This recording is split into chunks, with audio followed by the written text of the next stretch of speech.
Municipal elections లో మేమే జెండా ఎగరేస్తామని చెప్పేసి కాంగ్రెస్ చాలా ధీమాగా ఉంది. అప్డేట్స్ అందించడానికి మా ప్రతినిధి గాంధీ భవన్ నుంచి రాకేష్ అందుబాటులోకి వచ్చారు. ఇక రాకేష్ తో మాట్లాడబోయే ముందు మహబూబ్ నగర్ లో సిచ్యువేషన్ ఏంటి మా ప్రతినిధి విజయభాస్కర్ అడిగి తెలుసుకుందాం. విజయభాస్కర్, చెప్పండి, అక్కడ అధికారులు ఎటువంటి జాగ్రత్త చర్యలు చేపట్టారు? దీనికి సంబంధించిన మీ దగ్గర ఉన్న అప్డేట్స్ ఏంటి?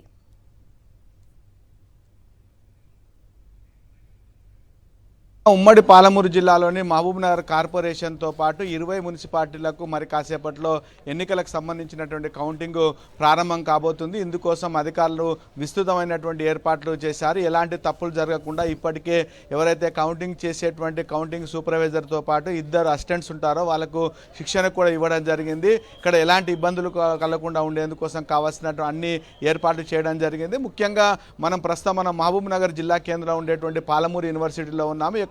యూనివర్సిటీకి సంబంధించినటువంటి దాంట్లో మహబూబ్ నగర్ కార్పొరేషన్తో పాటు భూత్పూర్ తర్వాత దేవరకద్రకు సంబంధించినటువంటి యొక్క మున్సిపాలిటీల కౌంటింగ్ ఇక్కడ జరగనుంది. అయితే 8 గంటలకు ప్రారంభమయ్యేటువంటి యొక్క కౌంటింగ్ సంబంధించిన దాంట్లో మొదట పోస్టల్ బ్యాలెట్ లెక్కించడానికి చర్యలు చేపడుతున్నారు. ఆ తర్వాత పక్కనే ఉండేటువంటి స్ట్రాంగ్ రూమ్ ఏవైతున్నాయో అక్కడి నుంచి ఏజెంట్లు లేకుంటే అభ్యర్థి యొక్క సమక్షంలో వాటిని నేరుగా కౌంటింగ్ కేంద్రాలకు తీసుకురావడం జరుగుతుంది. అక్కడ వాటిని ఓపెన్ చేసిన తర్వాత ఏవైతే బ్యాలెట్ బాక్సులను అన్ని కూడా ఓపెన్ చేసి అక్కడ ఉండేటువంటి యొక్క బ్యాలెట్ పత్రాలను 25 చొప్పున కట్టలు కట్టి పార్టీల వారీగా తర్వాత అభ్యర్థుల వారీగా వాటిని విడదీసిన తర్వాత మళ్ళీ వాటిని కౌంటింగ్ అనేటువంటిది జరుగుతుంది. ముఖ్యంగా మహబూబ్నగర్కు సంబంధించినటువంటి యొక్క 60 ఏవైతే డివిజన్లు ఇప్పటికీ ఒక డివిజను ఏకగ్రీవమైనటువంటి నేపథ్యంలో మిగతా 59కి సంబంధించినటువంటి దానికోసం 2 రౌండ్లలో యొక్క లెక్కింపు కొనసాగనుంది. మొదట 30కి సంబంధించినటువంటి యొక్క డివిజన్లకు కౌంటింగ్ నిర్వహిస్తారు. ఆ తర్వాత 29 వాటికి సంబంధించినటువంటి వాటిని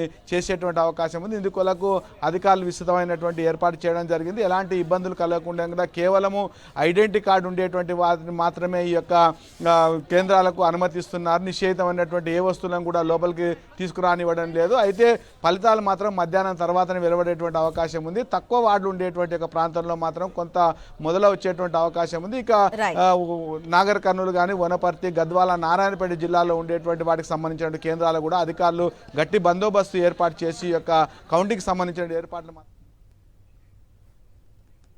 ప్రధాన పార్టీలన్నీ కూడా ఈ ఫలితాలపై ఉత్కంఠంగా ఎదురు చూస్తున్నాయి. హంగ్ ఏర్పడే సిచ్యువేషన్ ఉండడంతో కొన్ని ప్రాంతాల్లో క్యాంపు రాజకీయాలకు తెరతీసినట్టు తెలుస్తోంది.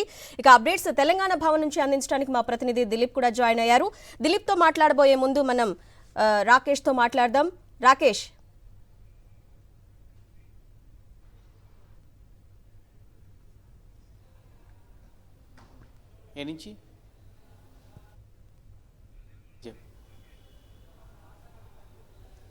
ఇక అప్డేట్స్ చెప్పండి రాకేష్. ఎమ్మెల్యేలు నియోజకవర్గ ఇన్ఛార్జీలతో PCC chief Mahesh Kumar Goud zoom meeting నిర్వహించారు.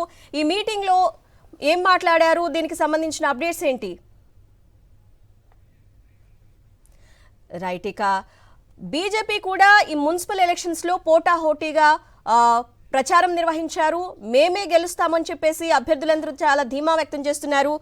బీజేపీ ఆఫీస్ నుంచి మా ప్రతినిధి సాయి కిరణ్ మరిన్ని అప్డేట్స్ అందిస్తారు. సాయి కిరణ్, సరుణ, ఈసారి మున్సిపల్ ఎన్నికల్లో జోరు తగ్గేదే లేదనేటువంటిది బీజేపీ పార్టీ కొంచెం దూసుకొచ్చిందని చెప్పొచ్చు. గత మున్సిపల్ ఎన్నికల కంటే ఈసారి ఖచ్చితంగా అన్ని మున్సిపాలిటీలలో అన్ని కార్పొరేషన్లలో హవా చూపిస్తాము అనేటువంటిది ప్రతి వార్డులో కూడా 50% ఓట్లే లక్ష్యంగా కూడా బీజేపీ పార్టీ ఈసారి ఎన్నికలకు దిగింది. సో మరి అదేవిధంగా మరి ఈసారి ఈరోజు వచ్చేటువంటి ఫలితాల్లో కూడా ఖచ్చితంగా బీజేపీ అయితే 2 కార్పొరేషన్లలో డంకా బజాయిస్తుంది అనేటువంటిది కూడా చెప్తుంది. అందులో ముఖ్యంగా ఉత్తర తెలంగాణలో బీజేపీకి ఇప్పటికే ఉన్నటువంటి పట్టు నేపథ్యంలో అటు నిజామాబాద్, ఆదిలాబాద్ అలాగే కరీంనగర్, ఈ 3 ఏదైతే ముఖ్యంగా కరీంనగర్, నిజామాబాద్ కార్పొరేషన్స్లలో అలాగే ఉమ్మడి ఆదిలాబాద్ జిల్లా అయినటువంటి ఆదిలాబాద్, నిజామాబాద్, కరీంనగర్లలో కూడా ఖచ్చితంగా మున్సిపాలిటీలలో కూడా బీజేపీ తన పట్టు సాధించుకుంటుంది అనేటువంటిది ఈరోజు వచ్చేటువంటి ఫలితాల్లో మనకు కనిపించేటువంటి అవకాశం ఉంది. ముఖ్యంగా ఇటు కరీంనగర్ నుంచి కేంద్ర మంత్రిగా ఉన్నటువంటి బండి సంజయ్, అలాగే నిజామాబాద్ నుంచి ఎంపీగా ఉన్నటువంటి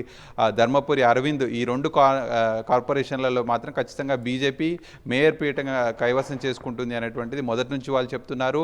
అక్కడ వచ్చేటువంటి మ్యాజిక్ ఫిగర్ కంటే ఎక్కువనే ఫలితాలు వస్తాయి బీజేపీకి అనేటువంటి చెప్తున్నారు. అలాగే అటు మంచిర్యాల కావచ్చు, ఇటు మహబూబ్ నగర్లో ఎంపీగా ఉన్నటువంటి డీకేఆర్న ప్రాంతంలో కావచ్చు, ఈ 2 చోట్లలో కూడా కొంత బీజేపీ పట్టు సాధించేటువంటి అవకాశం ఉంది. అలాగే మున్సిపాలిటీస్లలో కూడా దాదాపు 10 నుంచి మున్సిపాలిటీలు కైవసం చేసుకునే అవకాశం ఉంది. 25 మున్సిపాలిటీస్లలో కింగ్ మేకర్గా అవతరించేటువంటి అవకాశం ఉంది. ఈసారి ఖచ్చితంగా బీజేపీ చాలా మున్సిపాలిటీస్లలో కూడా కింగ్ మేకర్ అయ్యేటువంటి అవకాశం ఉంటుంది. ఎందుకంటే ఉత్తర తెలంగాణలో అటు ఎంఐఎం కూడా పోటీ చేసింది. సో మరి అటు కాంగ్రెస్కి వచ్చేటువంటి సీట్లను ఎంఐఎం చీలిస్తే ముస్లిం వర్గాలవి, సో బీజేపీ హిందువుల ఓట్లన్నీ కూడా సాధించేటువంటి అవకాశం ఉంటుంది. కాబట్టి సో మరి ఈ రోజు వచ్చేటువంటి ఫలితాలలో కేంద్ర పార్టీ అయినటువంటి బీజేపీ కూడా చాలా చోట్ల మనకు కనిపించే అవకాశం కనిపిస్తుంది. Right Sai Kiran, thanks for the updates. ఇక గాంధీ భవన్ వద్ద సిచ్యువేషన్ ఏంటి? ఆ పార్టీ నేతలు, అభ్యర్థులు చాలా ఉత్కంఠగా ఎదురు చూస్తున్నారు ఫలితాలపై. డీటెయిల్స్ మా ప్రతినిధి రాకేష్ అందిస్తారు. రాకేష్. ఎన్నికల నేపథ్యంలో కాంగ్రెస్ పార్టీ వార్ రూమ్ ఏర్పాటు చేసింది. ఎన్నికల ప్రచారం నుంచి ఇప్పటి వరకు కూడా ఈ వార్ రూమ్ నుంచే మొత్తం వ్యవహారాన్ని కాంగ్రెస్ పార్టీ నడిపిస్తూ ఉంది. ఈరోజు ఫలితాల నేపథ్యంలో వార్ రూమ్కు పార్టీకి సంబంధించిన ముఖ్య నాయకులందరూ కూడా చేరుకున్నారు. ఇక్కడి నుంచి మొత్తం కౌంటింగ్ పరిశీలించబోతా ఉన్నారు. ఇప్పటికే పీసీసీ చీఫ్ ఉదయం 6 గంటలకే జూమ్ మీటింగ్ నిర్వహించినట్టుగా సమాచారం. పార్టీకి సంబంధించిన ఎమ్మెల్యేలు అలాగే నియోజకవర్గ ఇన్ఛార్జీలతో ఈ జూమ్ మీటింగ్ నిర్వహించినట్టు తెలుస్తూ ఉంది. ముఖ్యంగా కౌంటింగ్ నేపథ్యంలో తీసుకోవాల్సిన జాగ్రత్తలపై పీసీసీ చీఫ్ దిశానిర్దేశం చేసినట్టుగా తెలుస్తోంది. ముఖ్యంగా 1-2 వార్డులతో ఓడిపోయే ఏవైతే వార్డులు ఉన్నాయో వాటి విషయంలో జాగ్రత్తగా ఉండాలి, రీకౌంటింగ్ ఖచ్చితంగా పట్టుబట్టారంటూ కూడా పార్టీ నేతలకు దిశానిర్దేశం చేసినట్టుగా తెలుస్తోంది. దీంతోపాటు చాలా వరకు కూడా క్యాంపులకు ఇప్పటికే నైటే చాలా మున్సిపాలిటీకి సంబంధించిన అభ్యర్థులను కాంగ్రెస్ పార్టీ తరలించింది. అలా ఇంకా తరలించని మున్సిపాలిటీలు ఏమైనా ఉంటే వాటిని వీలైనంత తొందరగా తరలించాలంటూ కూడా పీసీసీ చీఫ్ పార్టీ నేతలకు దిశానిర్దేశం చేసినట్టుగా తెలుస్తోంది. ముఖ్యంగా హంగు వచ్చే ఏవైతే మున్సిపాలిటీలు ఉన్నాయో ఇప్పటికే కాంగ్రెస్ పార్టీ సర్వేల ద్వారా ఎప్పటికప్పుడు రిపోర్ట్స్ తెప్పించుకుంటా ఉంది. ఎక్కడైతే టైట్ పొజిషన్ ఉందో అక్కడి ఎమ్మెల్యేలకు, ఇన్ఛార్జీలకు ఇప్పటికే పీసీసీ చీఫ్ నుంచి ఆదేశాలు వెళ్ళాయి. హంగు వచ్చే అవకాశం ఉన్న చోట ఖచ్చితంగా అలర్ట్గా ఉండాలి. పార్లమెంట్ ఇన్ఛార్జీలకు ఎప్పటికప్పుడు సమాచారం ఇవ్వాలి. హంగును ఏ విధంగా ఎదుర్కోవాలి, అక్కడ మున్సిపాలిటీని ఏ విధంగా కైవసం చేసుకోవాలనే దానిపైన ఎప్పటికప్పుడు పార్లమెంట్ ఇన్ఛార్జీ మంత్రులతో సమాలోచనలు చేసుకోవాలంటూ కూడా ఎమ్మెల్యేలకు, ఇన్ఛార్జీలకు సూచించినట్టు తెలుస్తోంది. ఓవరాల్గా మొత్తం కూడా ఖచ్చితంగా కూడా ఈ మున్సిపల్ ఎన్నికల పూర్తి ఫలితాలు వచ్చే వరకు కూడా అలర్ట్గా ఉండాలంటూ కూడా ఆదేశాలు జారీ చేశారు. ముఖ్యంగా కరీంనగర్, నిజామాబాద్ నేతలు అయితే మరింత అలర్ట్గా ఉండాలంటూ సూచించినట్టుగా తెలుస్తుంది. Okay Rakesh, thanks for the updates. ఇక బీఆర్ఎస్ చాలా ధీమాగా ఉంది మున్సిపల్ ఫలితాలపై. అప్డేట్స్ మా ప్రతినిధి దిలీప్ అందిస్తారు. దిలీప్. అన్న, సో మున్సిపల్ ఎన్నికల ఫలితాలపైన బీఆర్ఎస్ పార్టీ ఉత్కంఠగా ఎదురు చూస్తుంది. అట్ ద సేమ్ టైం ఆందోళన కూడా వ్యక్తం చేస్తుంది. ఎందుకంటే ఎగ్జిట్ పోల్స్ 30% మించి బీఆర్ఎస్ పార్టీకి ఫలితాలు రావు అన్నట్టుగా ఉన్నటువంటి నేపథ్యంలో 50% పైగా వస్తాయనేటువంటిది బీఆర్ఎస్ నేతల ధీమాగా ఉన్నటువంటి పరిస్థితి కనిపిస్తుంది. కాబట్టి మున్సిపల్ ఎన్నికల ఫలితాలపైన బీఆర్ఎస్ పార్టీ ఉత్కంఠగా ఎదురు చూస్తుంది. అలాగే ఇటు కొంత అలర్ట్ కూడా అయినటువంటి పరిస్థితి కనిపిస్తుంది. ఎందుకంటే మున్సిపల్ ఎన్నికల్లో బీఆర్ఎస్ పార్టీ గెలిచినటువంటి అభ్యర్థులను పార్టీ మారే అవకాశం ఉన్నటువంటి నేపథ్యంలో పార్టీ మారకుండా ఉండేందుకు ఇప్పటికే క్యాంపు రాజకీయాలకు తెరలేపిందని చెప్పుకోవచ్చు. ఇప్పటికే ఎవరైతే బీఆర్ఎస్ పార్టీ తరఫున మున్సిపల్ అభ్యర్థులుగా బరిలో ఉన్నారో వాళ్ళందరూ కూడా ఇప్పటికే రిసార్ట్స్లకు తరలించిన పరిస్థితి కనిపిస్తుంది. కాబట్టి ఇన్ఛార్జిగా ఉన్నటువంటి వాళ్ళందరినీ కూడా ఎవరైతే గెలిచారో వాళ్ళని కాపాడుకోవాల్సిన బాధ్యత మీదే అంటూ కూడా ఇప్పటికే ఇటు BRS working president KTR teleconference ద్వారా ఇటు సమన్వయకర్తలకు కూడా ఆదేశాలు జారీ చేసిన పరిస్థితి కనిపిస్తుంది. అలాగే కొన్ని మున్సిపాలిటీల్లో మ్యాజిక్ ఫిగర్కి సంబంధించి కూడా కొంత ఆందోళన ఉంది. కాబట్టి అటు ఇటుగా 1-2 సీట్లు అటు ఇటుగా అయితే కూడా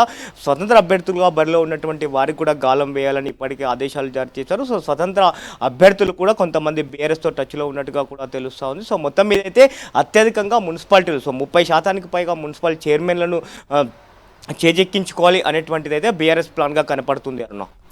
right Dilip, thanks for the updates.